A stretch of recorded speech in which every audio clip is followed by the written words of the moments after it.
Very good morning to all of you. कुछ question discuss कर लेते हैं ऑन एवरेज स्पीड। एक क्वेश्चन है, Abdul while driving to school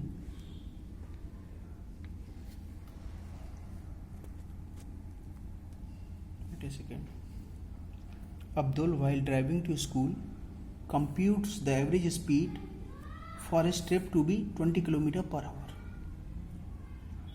Abdul school जा रहा है और वो एवरेज औसत स्पीड उसकी कितनी है स्कूल जाने तक 20 kilometre per hour. On his return trip, जब वो वापस आता है along the same route there is less traffic and the average speed is 40 kilometre per hour. जब वो रिटर्न करता है तो उसकी स्पीड, एवरेज स्पीड जो होती है वो देखो आप यहाँ पे बढ़ जाती है, क्योंकि उसके रिटर्न करते समय ट्रैफिक कम मिलता है। यानी वो स्वाभाविक सी बात है कि वो स्पीड अप जोन में होगा जब रिटर्न जर्नी कर रहा होगा, मतलब वो स्पीड बढ़ा रहा होगा। एवरेज स्पीड इस वजह से उसकी ज़्यादा आई है। What is the average speed for Abdul trip. अब वो पूछ रहा है कि टोटल ट्रिप के बारे में, आना और जाना। Average speed for Abdul trip, आना और जाना दोनों के लिए। भाई ये रिटर्न ट्रिप के लिए का मतलब है कि वो सिर्फ लौट रहा था, और एक जाएगा उसके लिए वो जा रहा था। फॉर ट्रिप टू, मतलब वो जब वो स्कूल जा रहा था तब की ट्रिप है। वो अब्दुल की पूरी ट्रिप मतलब जाना और आना, उसके लिए उसकी एवरेज स्पीड क्या रही होगी। अब इस क्वेश्चन को आप देख रहे हैं कि 20 किलोमीटर पर आवर थी पहले जाते समय, और लौटते समय 40 किलोमीटर पर आवर थी उसकी एवरेज स्पीड। तो अब आप अंदाज़ा लगा सकते हैं कि भाई जो अब एवरेज आएगा, भाई पहले 20 थी और दूसरे केस में कितनी थी, 40 थी। तो समथिंग अबाउट भाई टोटल जर्नी जो है, टोटल एवरेज जो आएगी, टोटल एवरेज जो आएगा वो कुछ ना कुछ 20 और 40 के बीच में रहेगा। भाई जब पहले से वो 20 की एवरेज से चल रहा था और दूसरे सेक्शन में उसने 40 के एवरेज से चल रहा था, तो एवरेज जाहिर सी बात है 20 और 40 के बीच में ही आना चाहिए। अगर 4 ऑप्शन दे रखे हैं और आपको एक ऐसा ऑप्शन दिख रहा है जो 20 से कम स्पीड दे रखी है एवरेज स्पीड, तो आप सीधे उसको काट सकते हैं। या आपको कोई ऐसा ऑप्शन दिख रहा है जो 40 से ज़्यादा स्पीड दे रखी है, तो उसको भी आप काट सकते हैं, क्योंकि something the average speed in this of this total trip will be somewhat in between 20 to 40 kilometre per our, जो आप सीधे तौर पर ये गैस लगा सकते हैं। सीधे तौर पर आप गैस लगा, जैसे मैं एक एग्जांपल देता हूँ। आपने एक क्रिकेट मैच खेला और पहले ओवर में आपने 6 रन बना लिए और दूसरे ओवर में आपने 12 रन बना लिए। तो पहले ओवर में जो रेट था वो क्या था, 6 रन पर ओवर। दूसरे ओवर में जो रेट हो गया वो डबल हो गया, 12 रन बना ली। तो अब देखो एवरेज क्या आ रहा है, एवरेज देखो क्या आ रहा है उसका, 99 का आ रहा है कि नहीं आ रहा है। ना 6 हो रहा है ना 12 हो रहा है, वो उसके बीच आ रहा है समथिंग, है ना, 9 आ रहा है। मतलब 9 रन बनाने चाहिए आपको, तब आप पूरे 18 रन बना पाएंगे। भाई पहले ओवर में उसने 6 बना लिए थे, दूसरे ओवर में उसने 12 बना लिए, तो 12 6 18 हो जाएंगे। 12 plus 6 is 18। So at a rate of 12, at a rate of 9 आपको रन बनाने पड़ेंगे पर ओवर के हिसाब से। तो आप एक सिंपल सा यही एक चीज़ है जो एवरेज स्पीड का सिर्फ एक ही फॉर्मूला आप याद रखेंगे, total distance by total time interval. अब पूरी जर्नी के लिए पूछ रहा है, भाई वो जितना गया, मतलब मैं पूरी जर्नी के लिए निकाल रहा हूँ, तो एवरेज स्पीड क्या होगी, जाना और आना। अगर जाने की पूरी डिस्टेंस है x, तो आने की भी पूरी डिस्टेंस x ही होगी, तो total distance will be x। अगर मैं जाने की डिस्टेंस को मैं x मान लेता हूँ, suppose that it is to be x, तो आने की भी डिस्टेंस x होगी, तो total distance will be x for going and x for coming back. Time taken on going will be greater, क्योंकि स्पीड यहाँ पे क्या रही है, कम रही है भाई, एवरेज स्पीड कम रही है। तो time taken on going to school will be greater. जब स्पीड कम होती है तो टाइम ज़्यादा लगता है मेरे भाई। और time taken during return journey, traffic कम था, एवरेज स्पीड ज़्यादा थी तो टाइम समय कम लगा होगा। तो मान लेते हैं TBA होगा ऑन रिटर्न ट्रिप। तो ये अगर हमारे पास आ जाए तो ये हमारे पास क्या आ जाएगी, average speed for the whole trip आ जाएगी। Average speed for whole trip मतलब जाना और आना, उसका हमें एवरेज निकालना है। भाई जाने के लिए एवरेज दे रखी है, आने के लिए एवरेज दे रखी है, लेकिन टोटल ट्रिप के लिए एवरेज नहीं दे रखी है, वो हमें निकालना है। You should know that what to find for motion from A to B। A से B के लिए अगर हम मोशन करें तो एवरेज स्पीड, भाई A से किसी भी एवरेज निकालना है, किसी भी चीज का एवरेज निकालना है तो उसका फॉर्मूला आपका क्या है, total distance by total time taken. अब A से B के लिए तो उसने दे रखा था average speed is equal to 20, ये दे रखा है। टोटल डिस्टेंस x है और टाइम टेकन है TAB, तो इससे आप क्या निकाल सकते हैं, TAB निकाल सकते हैं इन टर्म्स ऑफ डिस्टेंस और एवरेज स्पीड। अब motion for B to A, average speed will be equal to total distance by total time. Again आप इस ये एवरेज स्पीड आपको दे रखी है x बाई TBA, तो आसानी से निकाल सकते हैं। अब आप यहाँ से TBA निकाल सकते हैं, देखो क्या निकाल सकते हैं, TBA निकाल सकते हैं। तो मैंने इक्वेशन 1 और इक्वेशन 2 और इक्वेशन 3, इक्वेशन 3 और 2 की मदद से, इक्वेशन 2 की मदद से, इक्वेशन 2 की मदद से मैं इन दोनों वैल्यू को इक्वेशन फर्स्ट में सब्स्टिट्यूट कर देता हूँ।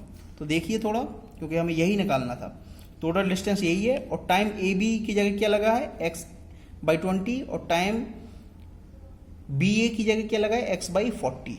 सो this will come out to be 2x, और अब इसका एलसीएम ले लीजिए तो आपके पास आएगा 26.66, ऐसे 66 आता रहेगा ये, तो आप लिख सकते हैं अप्रॉक्सीमेशन करके 26.67 किलोमीटर पर आवर लिख सकते हैं ऐसे, 26.67 किलोमीटर पर आवर ऐसे लिख सकते हैं। So this is the average speed for the, this is the average speed of Abdul for whole trip, ये उसकी एवरेज स्पीड होगी जो मैंने आपको एग्जांपल एक बताया।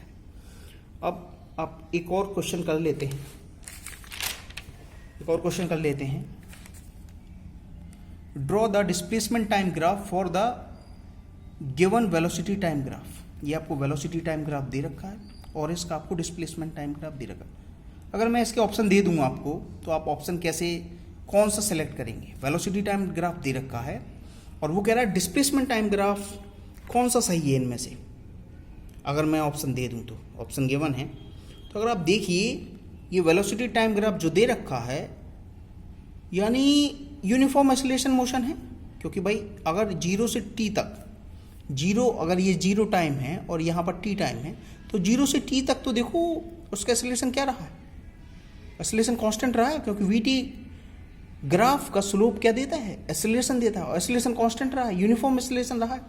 लेकिन यहाँ पे वेलोसिटी क्या है, देखो बढ़ रही है, मतलब वेलोसिटी बढ़ रही है भाई, ये बात ध्यान रखना। एक्सीलरेटेड मोशन है बिटवीन 0 to t, और वेलोसिटी थ्रू आउट द पूरे समय के दौरान वो वेलोसिटी देखो क्या है, पॉजिटिव, और ज़्यादा पॉजिटिव, और ज़्यादा पॉजिटिव, और ज़्यादा पॉजिटिव, और बढ़ रही है। With time velocity is increasing, with time velocity is increasing.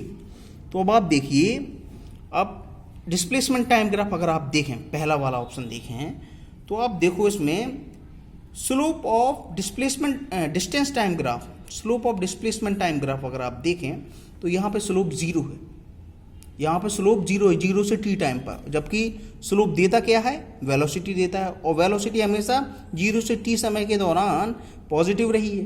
तो ये तो गलत हो गया सीधे तौर पर, क्योंकि यहाँ पे स्लोप 0 है, यानी वो कह रहा है वेलोसिटी 0 से t टाइम पर 0 रही है, लेकिन रही नहीं है, एक क्षण पर 0 रही है शुरुआत में, और फिर तो वेलोसिटी इंक्रीज होती रही है।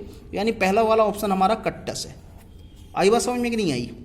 अब दूसरा ऑप्शन देख लेते हैं, दूसरा ऑप्शन देख लेते हैं। वेलोसिटी धीरे धीरे देखो देखो बढ़ रही है, सीधे समझ में आ रहा है भाई, वेलोसिटी बढ़ रही है, गधों कहीं के वेलोसिटी बढ़ रही है, पहले 3 होगी, फिर 4 होगी, फिर 5 होगी, फिर कुछ और होगी।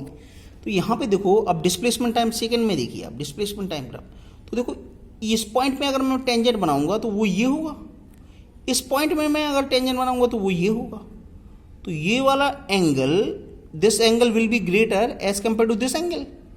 समझ में आ रही बात कि नहीं आ रही? ये एंगल भाई, ये तो एंगल छोटा होगा और ये एंगल बड़ा होगा, तो थीटा अगर बड़ा होगा तो टेन थीटा भी बड़ा होगा, और टेन थीटा बड़ा होगा तो स्लोप भी बड़ा होगा, और slope of displacement time graphs will give you the velocity, यानी with time the velocity is getting increase in this case. तो ये बात तो सही कर रहा है, यहाँ पे भी velocity with time the velocity is getting increase. 0 से t स्लॉट पर वेलोसिटी हमारी क्या हो रही है? बढ़ रही है। तो ये बात कुछ सही कह रहा है भाई, यहाँ तक तो सही हो गया है। अब देखो t से 2t तक टाइम पर क्या हो रहा है? t से 2t तक टाइम पर क्या हो रहा है? वेलोसिटी कांस्टेंट है। क्या कह रहा है? Velocity constant. तो यानी डिस्प्लेसमेंट टाइम ग्राफ का जो स्लोप होना चाहिए वो कांस्टेंट होना चाहिए। हाँ, ये भी यार सही है, ये भी डिस्प्लेसमेंट टाइम ग्राफ का स्लोप कांस्टेंट है, और डिस्प्लेसमेंट टाइम ग्राफ का स्लोप हमें वेलोसिटी देता है, तो यहाँ पे वेलोसिटी कांस्टेंट भी है। तो हमारा दूसरा ऑप्शन लगभग अभी सही आ रहा है फिलहाल। क्या आ रहा है? सही आ रहा है, क्योंकि ये वेलोसिटी कांस्टेंट है, वेलोसिटी कांस्टेंट है ही यहाँ पर, है कि नहीं है? है कि नहीं है भाई? हाँ। और तीसरा देखिए, अब देखो वेलोसिटी घट रही है, अगर ये 10 होती तो फिर 8 हुई, फिर ऐसे ऐसे करके 0 हो गई 3t। तो वेलोसिटी क्या हो रही है? घट रही है। तो देखो थोड़ा सा स्लोप अगर यहाँ पे बनाते हैं, टेंजेंट डालेंगे भाई, कर्व है तो ये है टेंजेंट, ये टेंजेंट, तो स्लोप अभी बड़ा है कि नहीं है भाई? स्लोप देखो अब ये है फ्रॉम कहाँ से देखते हैं हम? हॉरिजॉन्टल से देखते हैं। अब देखो स्लोप क्या हो गया, यहाँ पे देखो स्लोप और छोटा हो गया कि नहीं हो गया भाई? स्लोप और छोटा हो गया, और उस सबसे ऊपर देखो स्लोप 0 हो जाएगा। बिल्कुल जब 3t आ जाएगा तो स्लोप क्या हो जाएगा? 0 हो जाएगा। तो ये ऑप्शन बिल्कुल सही है, तो ये ऑप्शन बिल्कुल फिट बैठ रहा है, क्योंकि हर चीज़ को ये डिफाइन कर रहा है। और throughout the motion velocity has been positive, क्योंकि हमेशा ऊपर की तरफ ही बना रखा है।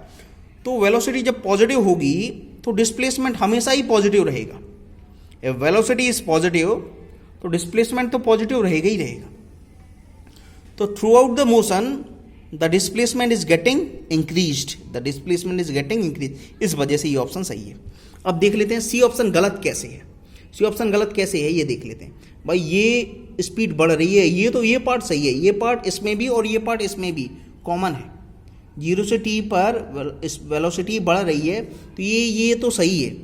अब यहाँ पे उसने देखो ये क्या कर रखा है, उसने डिस्प्लेसमेंट को कांस्टेंट कर रखा है। भाई वेलोसिटी रहेगी तो कुछ ना कुछ तो डिस्प्लेसमेंट, और वेलोसिटी पॉजिटिव रहेगी तो डिस्प्लेसमेंट तो होगा ही होगा। ये डिस्प्लेसमेंट अगर वेलोसिटी है और पॉजिटिव वेलोसिटी है तो डिस्प्लेसमेंट बढ़ेगा ही बढ़ेगा। इन्होंने तो कौन डिस्प्लेसमेंट को ही स्थगित कर दिया है, तो ये बात गलत हो गई, तो ये बात गलत हो गई। और फिर डिस्प्लेसमेंट घटने लगा है। जब तक वेलोसिटी नेगेटिव नहीं होगी डिस्प्लेसमेंट कहाँ से घटेगा? कहाँ से घटेगा भाई? जब तक वेलोसिटी नेगेटिव नहीं होगी तो डिस्प्लेसमेंट कहाँ से घटेगा? तो ये ऑप्शन गलत हो गया। यहाँ पे आप देखें तो यहाँ पे वेलोसिटी वो कह रहा है 0 हो गई है, क्योंकि slope of displacement time graph कह रहा है, slope of displacement time graph हमें वेलोसिटी देता है, जबकि वेलोसिटी यहाँ पर 0 नहीं है। t से 2t तक वेलोसिटी 0 नहीं थी, और वो वेलोसिटी क्या थी यहाँ पर? अगर आप जो ओरिजिनल ग्राफ दे रखा है वो वेलोसिटी कुछ थी। t से 2t तक वेलोसिटी कांस्टेंट रही है और कुछ उसकी वैल्यू रही है, और यहाँ पे स्लोप जो है वो 0 है। और जो slope of displacement time graph वो बताता क्या है कि वेलोसिटी बताता है। वेलोसिटी यहाँ पे अगर हम स्लोप निकालेंगे तो 0 आएगा, क्योंकि हॉरिजॉन्टल है, कोई एंगल नहीं आएगा, tan theta will be equal to 0। तो वेलोसिटी भी 0 इसका मतलब है, तो ये वाला कट टस हो गया हमारा। तीसरा ग्राफ देख लेते हैं। यहाँ पे वेलोसिटी मैक्सिमम कह रहा है वो, और फिर यहाँ पे वेलोसिटी कम हो गई है।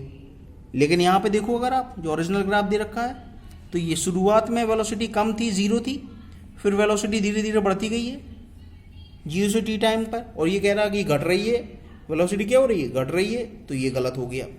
यहाँ पे ज़्यादा वेलोसिटी थी इस ग्राफ के अनुसार, यहाँ पर ज़्यादा वेलोसिटी थी क्योंकि ये एंगल बड़ा था, और यहाँ पे फिर वेलोसिटी कम हो गई, क्योंकि कर्व में हम ऐसे ही देखते हैं ना, कर्व में हम ऐसे ही देखते हैं भाई। और फिर यहाँ एक तो दूसरे इंटरवल में भी t से 2t तक देखो आप, यहाँ पर भी वेलोसिटी 0 कह रहा है, जबकि वेलोसिटी यहाँ पर t से 2t तक वेलोसिटी कुछ ना कुछ है। तो ये ऑप्शन भी हमारा गलत हो गया। So correct option is B option. So I think so you got the concept what I have taught today. These two question are good question. Thank you.